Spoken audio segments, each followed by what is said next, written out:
Welcome to Real World Peaceful Parenting, a podcast for parents that are tired of yelling, threatening, and punishing their kids. Join mom and master certified parent coach Lisa Smith as she gives you actionable, step-by-step strategies that'll help you transform your household from chaos to cooperation. Let's dive in. Welcome to today's episode. I want to share with you 10 things I know for sure. And it's not lost on me that I am sharing these 10 things with you right around the holiday season.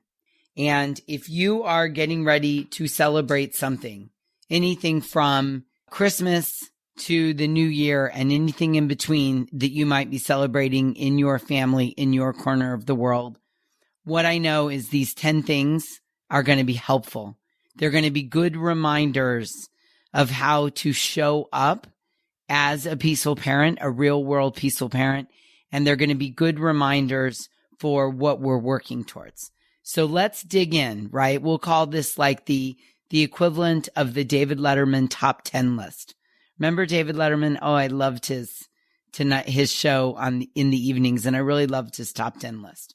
So let's just dig in here. Number one thing I know for sure at the top of the list, what I know for sure is that you are not alone. I want you to know you are not alone. I see you, I hear you, and I'm here for you. I have no judgment of how you're parenting. And if you're ready to do something new or different, I'm here for you.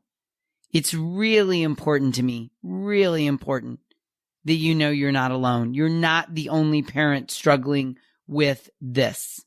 I know when I was at the beginning, or maybe I should say before I got on the path to peaceful parenting, this was one of my biggest roadblocks. I looked around, and when I looked around, everyone else seemed to be doing it right, and I couldn't figure out how to get there.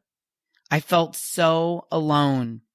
I would have given anything back then to have had a podcast and a community to go to, someone that spoke to me each week that assured me that I wasn't alone, I wasn't broken, I wasn't missing a parenting gene. I just needed some tools, and that someone was there for me and understood what I was going through. So please let me be that person for you. And please understand that you are not alone. I see you and I'm here for you. Yeah?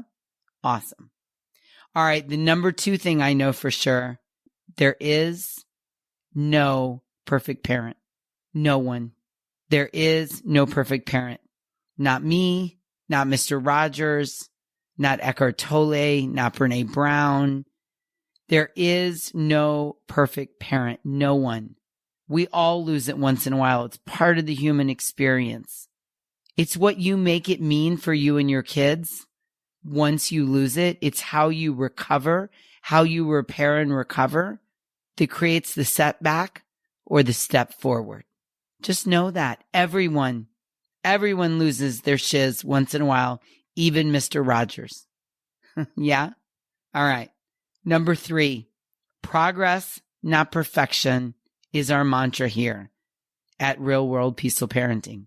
I've said this many times on podcasts before, but my goal every day is to be a better parent today than I was yesterday. My goal isn't to be perfect. My goal isn't to always get it right. My goal isn't to be better than someone else that I see or that I think is perfect. My goal, and I want this to be your goal too, so I'm giving it to you as a gift. I want your goal every day to be, today I'm going to be a little bit better of a parent than I was yesterday. And my mantra is progress, not perfection. So good, right? Drop the expectation of perfection. All right, number 4.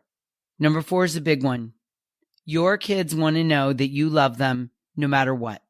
Your kids want to know that you love them the exact same when they make a mistake or mess up or show you their shadow side as when they show you their, quote, good side, their perfect side, their strengths, the things that you admire about them.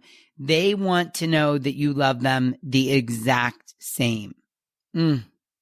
So good, right? So good. Think about the tone, the language, the approach the emotion you emote when you're praising them for what they do well as when you're getting on them for their mistakes. And make sure that you're communicating to them that you love them no matter what. So important. Okay, number 5. On the top 10 list of things I know for sure, number 5 is that connection is when the other person feels seen, heard, and valued. I love Brené Brown's definition. Feels seen, heard, and valued. Connection is when the other person feels seen, heard, and valued. And what I know for sure is that when you create connection with your kids, cooperation will follow. You cannot mandate cooperation. You can mandate compliance, but you can't mandate cooperation. If you want cooperation, make sure there's connection. Make sure the other person feels seen, heard, and valued. So important. And if you need more on this, you can dig back through some of the other episodes we've done. I did an entire episode on connection. So go have a listen to that to deepen your understanding, especially if you're new here as to what I'm talking about there. Okay, number 6. Number 6 is a good one. Number 6 of the 10 things I know for sure is, drum roll please, it is never too late to get on the path to peaceful parenting. Never. I don't care how old your kids are. I don't care how dysregulated your home's been. I don't care how dominantly you've parented. It's never too late to get on the path to peaceful parenting. I have worked with parents of all ages, including parents of adult children. It is never too late to get on the path to peaceful parenting. And you're doing it just by being here, just by showing up every week and listening to the podcast. So well done. Please, I beg you, please don't ever think something like, I've already screwed him up, or it's too late, or there's no turning back, or this won't work. Please do not allow your brain to indulge in those thoughts. It is never too late to get on the path to peaceful parenting. Got it? Awesome. All right, number 7. Number 7 is slip, stray, or screw up. Just begin again. Just bring yourself back to center. Just start where you're at. Take a deep breath. Regulate yourself. Forgive yourself. And just begin again. I love that so much. Just begin again. Can you commit to that? It's so helpful, especially this time of the year, because times are stressful and intense, and there's going to be storming by your kids. So if you accidentally slip or stray or join in the storming, or you lose your shiz, or you get dysregulated, just begin again. Take a pause, gather yourself, regulate, take a time out, come back and begin again. You can start on the path again, over and over and over again. And that doesn't make you a failure. That makes you someone committed to the practice of peaceful parenting. Let me say that again. If you have to begin again because you've slipped, strayed, or screwed up over and over and over again, it doesn't make you a failure or not good at it or doomed or not capable of peaceful parenting. It just means you're on the path and you're working at the practice of being a peaceful parent, just like you'd be working at the practice of yoga or walking or exercising or playing the guitar. You just begin again. Oh, I love that so much. And I remind myself of that on the regular. Lisa, just begin again. All right, number 8 in the 10 things I know for sure. Number 8 is definitely one of my favorites, and it's that mistakes are normal. And mistakes are about a process problem, not a character problem. I have a coach, and a few years ago, she taught me that mistakes in life can be boiled down to a process problem or a character problem. And what I know for sure is that the mistakes your kids are making are just a process problem. We've talked about this before. They're not giving you a hard time. They're having a hard time. They're having trouble expressing their emotions. They're having trouble processing their emotions. They're not having trouble putting their shoes on because they're of poor character, or they're trying to give you a hard time, or they're trying to disrespect you. Maybe they're not good at putting their shoes on yet. Maybe they're not 10,000 hours in. Maybe there's a process problem in the order that you're getting ready in the morning. Maybe there's a process problem for getting their needs met. And as a result, there's a lot of sibling fighting going on in your family. I encourage you, I really, really, really strongly encourage you to look at your kids, all of them's mistakes, as a process problem, not a character problem. Why, you ask? Well, let me tell you. When you think about something as a process problem, you just think about, how am I going to solve this? What's going on here? What's wrong with the operation or the process that we have going on, right? Like maybe you're having trouble getting dinner on the table at night and you think to yourself, okay, what do I need to do here? Do I need to food shop once a week? Do I need to prep? Do I need to make a menu? What do I need to do to create a situation where dinner gets on the table with ease, right? That's a process problem. There's no moral or character problem there. I just need a system or a process that allows me to get dinner on the table at night with ease, right? Okay. Well, the mistakes, can you see that? Yes, I know you can. So the mistakes your kids are making are a process problem. And when we think about it that way, we think about, how do I solve this problem? What is really going on here? How do I scuba dive down to what's really going on and solve the problem? When you think about your kids' mistakes as a character problem, you're judging them. Oh, he's being so disrespectful. She's giving me a hard time. He's being difficult. And when we start judging our kids, we're going to get triggered. And when we get triggered, we're going to start storming alongside our kids. And then nothing gets solved. When there's a storming parent and a storming child, there's an explosion 100% of the time. So I want to encourage you to not think about your kids' mistakes as character problems. There's not a character problem. There's a process problem here. And I can come at it from a curious, not furious mindset. I can wonder what's going on. I can wonder what problem needs to be solved and how do we set about to solve it. Completely different than judging and getting triggered and storming. So one thing I know for sure is that it's easier to stay calm and peaceful and regulated when you approach your kids' mistakes as a process problem rather than a character problem. I use this mantra, process problem, not a character problem, in every aspect of my life. And I will share with you that since I incorporated this language in and started looking at challenges and problems and mistakes through that lens, I've had a complete transformation. It's changed how I see everything. And it sets my brain up in a way that it just wants to solve the problems, not go down the black hole of judgment and trigger and storming.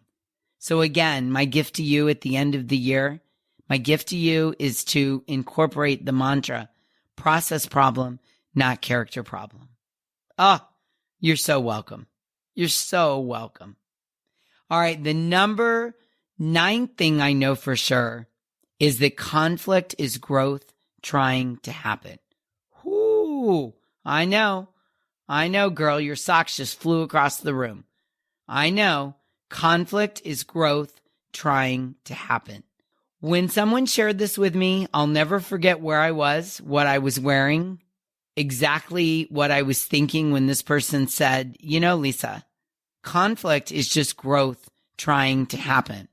Total game changer. Rewired my entire brain, I kid you not. So when you and your kids are having conflict, it's growth trying to happen. It's growth expanding. It's like the egg is cracking open. That doesn't mean we have to be excited or jump up and down or be thrilled that we're having conflict in our personal relationships. But when I do remind myself, when my son is pushing back against something, when he's, pushing back against bedtime or curfew or trying to understand something, I remind myself that he is growing. His brain is expanding. Our relationship is growing. I'm learning. He's learning. And that conflict is growth trying to happen.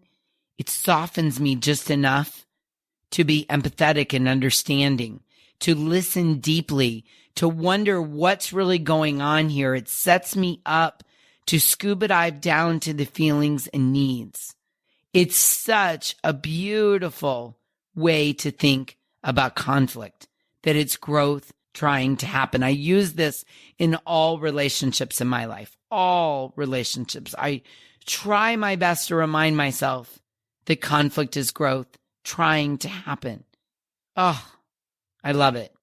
And the number 10 thing I know for sure is that underneath all of our kids' big behavior is unmet feelings and needs. All humans at all times are just trying to get their needs met. Let me say that again. All humans at all times are just trying to get their needs met. And when our needs are met, one set of feelings bubble up. And when our needs go unmet, another set of feelings, usually negative, bubble up. The volcano starts to fill with lava. And when the volcano fills up, what spews out the top is, quote, bad behavior. If you can remember this, and you can remember to scuba dive down to the feelings and needs, total game changer on your path to peaceful parenting. I promise you. When I work with parents to scuba dive down past the behavior, down to the feelings and needs, and solve for the feelings and needs, the behavior takes care of itself. So as we begin to turn our attention to 2022, please join me in becoming a scuba diver. I want to encourage you to leave behind the habit of snorkeling at the top, focusing on the bad behavior, quote unquote, and scuba dive down. Become a scuba diver where you get curious, not furious, and you scuba dive down to the unmet feelings and needs. Because what I know absolutely 100% with no doubt for sure is that if you scuba dive down and solve for the feelings and needs, the behavior will take care of itself. I promise you. So are you ready to join me in becoming a scuba diver? Because this is one of the most important things we're going to work on next year, is becoming a scuba diver who goes underneath the behavior down to the feelings and needs and works with their kids to solve the feelings and needs so that the behavior can fall away rather than focusing on the behavior. Yeah? Awesome. So let me just recap here for you the 10 things that I know for sure. Number 1, you're not alone. I see you and I'm here for you. Number 2, there is no perfect parent. No one. We all lose it once in a while. It's what you make it mean for you and your kids that creates the setback or the step forward. Number 3, progress, not perfection, is our mantra here at Real World Peaceful Parenting. And our goal is to be a better parent today than yesterday. Number 4, your kids want to know you love them no matter what. Your kids want to know you love them the exact same when they show you their strengths as when they show you their weakness. Number 5, connection is when the other person feels seen, heard, and valued. Number 6, it is never, ever, ever too late to get on the path to peaceful parenting. Number 7, slip, stray, or screw up, just begin again. Bring yourself back to the practice of peaceful parenting and begin again. Number 8, mistakes are normal, and we think about mistakes as process problems, not character problems. Number 9, conflict is growth trying to happen. And number 10, underneath all, quote, bad behavior is unmet feelings and needs. And when we scuba dive down to the feelings and needs and take care of them, the behavior will take care of itself. I love this list so much, and I really hope you do too. We've made a downloadable worksheet of this available to you in the show notes. So if you want to print this out and share it with your co-parent, you want to print it out and put it on the fridge, you want to print it out and talk to your kids about it, you want to print it out and put it on your bathroom mirror so you can look at it every morning while you're getting ready, I encourage you to do that. That is worthwhile to remember these, to review them on the regular. It will help set your intention for the day as you're parenting your kids. I love it. I love you. I hope you have an amazing last couple of weeks of the year. Thank you for being here with me through 50 episodes. I promise you at least 50 more. And until we meet again, I'm wishing you peaceful parenting. Thank you so much for listening today. I want to personally invite you to head over to thepeacefulparent.com/welcome and sign up for my free Peaceful Parenting mini course. You'll find everything you need to get started on the path to peaceful parenting just waiting for you over there at www.thepeacefulparent.com/welcome. Can't wait for you to get started. Thanks for listening to Real World Peaceful Parenting. If you want more info on how you can transform your parenting, visit thepeacefulparent.com. See you soon.